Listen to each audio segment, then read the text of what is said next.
क्या हम ये चाहते हैं कि हम जो प्रॉब्लम फेस कर रहे हैं वो हमारे बच्चे फेस करें?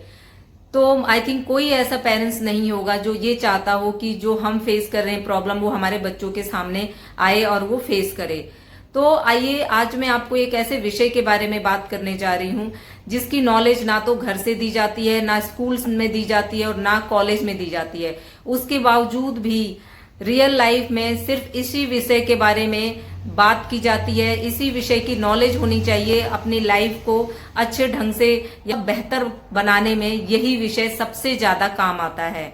मतलब मैं इस विषय के बारे में इसलिए जोर दे रही हूँ क्योंकि हमारे घरों में ना मनी मैनेजमेंट, पैसे को बचाना कैसे है, यानी कि मनी मैनेजमेंट का मतलब है कि पैसे का सही इस्तेमाल कैसे किया जाए, ये नहीं सिखाया जाता है।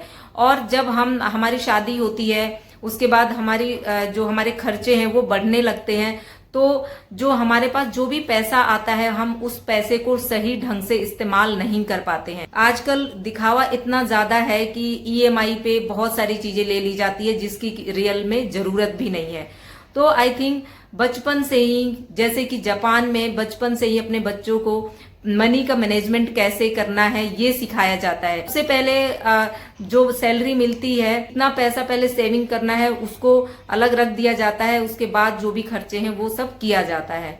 तो मैं यहाँ पे उसी विषय के बारे में बात कर रही हूँ, मनी मैनेजमेंट कि ऐसे 5 तरीके हैं जो हम अपने बच्चों को बता सकते हैं जिसकी वजह से वो बचपन से ही उनको मनी को किस तरीके से मैनेज करना है या पैसे का सही इस्तेमाल कैसे करना है ये सीख जाएं।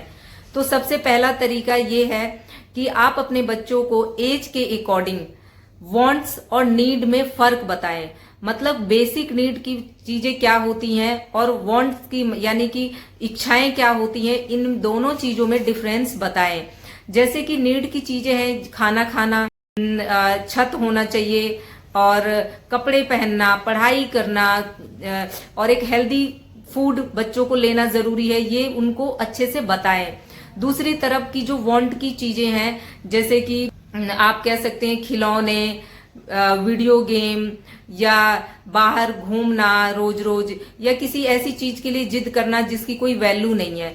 तो दोनों चीजों के बीच में बच्चों को उनके एज के अकॉर्डिंग समझाएं कि क्या डिफरेंस है। अगर आपका बच्चा 4 चीजें अगर मांगता है तो 2 चीजें तो वैसे ही एलिमिनेट हो जाएंगी, क्योंकि जब आप उनको बताएंगे कि बेटा ये चीजें ऐसी हैं जिसका आज तुम डिमांड कर रहे हो, कल उसकी कोई वैल्यू नहीं रहेगी, और आज तुम इस चीज को जिद कर रहे हो बट बेटा ये तुम्हारा जो जिद है वो बेकार है, बेफालतू की चीजों के लिए पैसा इसमें वेस्ट होगा। और इसके अलावा तुम उनको समझाएं कि आप को नई बुक या फिर ऐसा कोर्स जिसको कि आप लोगे तो इसमें आपको ये चीजें सीखने को मिलेगी और आप उन सारी चीजों को अचीव कर पाओगे जो आपको लगता है कि मुझे इस गाड़ी में घूमना है, मुझे ऐसी लाइफ चाहिए। तो उनको बताएं इस चीज के बारे में।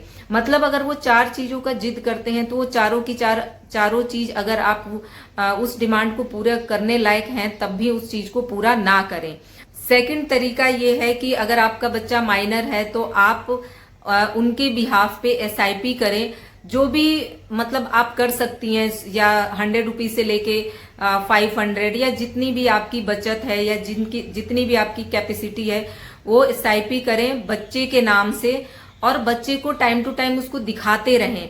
और आप ये 6 महीने से लेके साल 1.5 साल तक ये कर सकती हैं, और उस साल 1.5 साल 2 साल वो टाइम ड्यूरेशन वो आपके अकॉर्डिंग है और बच्चे के एज के अकॉर्डिंग जो भी अमाउंट 2 साल 3 साल या 6 महीने के बाद आप उसको निकालें और उस पैसे से उस बच्चे के पसंद के अकॉर्डिंग या उसकी लाइफ में जो वैल्यू ऐड करता हो उस चीज को खरीदें, उसकी पसंद का होना चाहिए। और ये बताएं कि अगर बेटा अगर ये पैसा इकट्ठा इस एसआईपी के थ्रू हो गया, अगर हम मतलब बिना एसआईपी यानी घर में हम बचाने की कोशिश करते तो हमसे नहीं बच पाता, क्योंकि कोई ना कोई ऐसे खर्चे हो जाते हैं जिसकी वजह से हमें वो पैसा निकालना पड़ता है। तो बेटा ये भी तरीका है जिससे कि हम पैसे को बचा सकते हैं। और इकट्ठे मतलब वो अमाउंट कुछ लमसम होगा, यानी 2000 या 3000 या वो जितना अमाउंट आप एसआईपी के लिए डाल रही हैं उस अकॉर्डिंग वो कलेक्ट होगा, और उस कलेक्ट जो अमाउंट है वो अगर हम 5,000 अगर एक महीने में 5,000 हम एक बच्चे में खर्च करें सब कुछ खर्चे के बाद, तो वो पॉसिबल नहीं है। बट अगर हम SIP के थ्रू 5,000 इकट्ठा हो गया साल में, 6 महीने में, 2 साल में, तो हमें पता भी नहीं चलेगा। तो और उस पे कंपाउंडेड भी इंटरेस्ट मिलता है। तो ये बच्चे को समझाएं और उसी के पसंद की चीजें खरीदें। ये सेकंड तरीका है बच्चे को मनी मैनेजमेंट सिखाने का। थर्ड तरीका है कि अगर आपका बच्चा किसी चीज के लिए जिद करता है या पैसे मांगता है, तो आप उनको एक छोटा सा काम बोलिए करने के लिए। वो उनके एज के अकॉर्डिंग हो सकता है, जैसे पौधों में पानी देना या कोई भी ऐसी चीज जो उसके एज के अकॉर्डिंग हो, या अपने रूम को ठीक करना पढ़ाई को छोड़कर, क्योंकि उनको बच्चों को ये समझाना है कि पढ़ाई करना तो मैंडेटरी है, पढ़ाई के बिना तो कुछ भी नहीं है। ऐसा नहीं है कि अगर तुम पढ़ोगे तो हम ये देंगे, पढ़ाई तो आपको करना ही है, ठीक है। तो इससे क्या होगा कि बच्चे को ये पता चलेगा कि अगर मतलब फ्री में पैसे नहीं मिलते हैं, काम करने पे ही पैसे मिलता है, ठीक है।